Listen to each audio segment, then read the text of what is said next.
आया मसीह दुनिया में तू पापियों को बचाने को। आए ईमान जो बेटे पर करेगा पार इस दुनिया को। जी, क्रिसमस आ चुका है और 20 तारीख को यानी 20 दिसंबर को मेरे घर में कैरल्स है। और जब मैं अपने कुछ मित्रों को अपने घर कैरल्स में आने के लिए इनविटेशन देने गया तो वो काफी जिज्ञासित हो गए और मुझसे पूछने लगे कि भैया मेरे, ये कैरल्स आखिर होता क्या है। जी, आप में से भी बहुत से लोग कैरल्स क्या है इसके बारे में जानना चाहते होंगे। आइए हम इसे शॉर्ट में जानते हैं।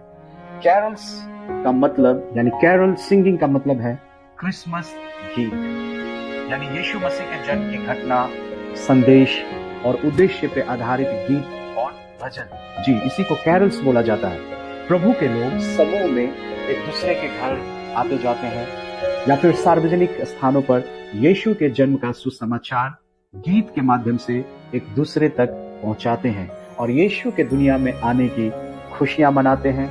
अगर हम इतिहास की दृष्टि से देखें तो पहले यूरोप में कैरल्स खुशी के त्योहार के गीत थे, लेकिन चौथी सदी के आसपास चर्च ने इन्हें यीशु के जन्म से जोड़ना शुरू किया। 1223 एडी के आसपास लोग बाहर जाकर यीशु के जन्म की कहानी को गीत के रूप में गाने लगे और यहीं से घर घर में कैरल्स गाने की प्रथा शुरू हुई। कैरल्स सिंगिंग मतलब क्राइस्ट सेंटर्ड सेलिब्रेशन। पर बाइबल के अनुसार इसकी शुरुआत आज से 2025 साल पहले जब यीशु का जन्म हुआ उस समय से हुई। लूका उसका 2 अध्याय और उसके 13 पद के अनुसार पहला कैरोल यानी यीशु के जन्म का गीत स्वर्गदूतों के दल ने गाया, सुसमाचार सुनाया, आनंद मनाया। लूका 2 अध्याय और उसके 20 पद के अनुसार चरवाहों ने यीशु के जन्म पर उसकी स्तुति और प्रशंसा की। तो दोस्तों, कैरल सिंगिंग सिर्फ परंपरा नहीं है, यह बाइबल की जड़ से निकली एक जीवित आराधना है। जब आप कैरोल गाते हैं तो आप वही काम कर रहे होते हैं जो स्वर्गदूतों ने यीशु के जन्म की रात किया था।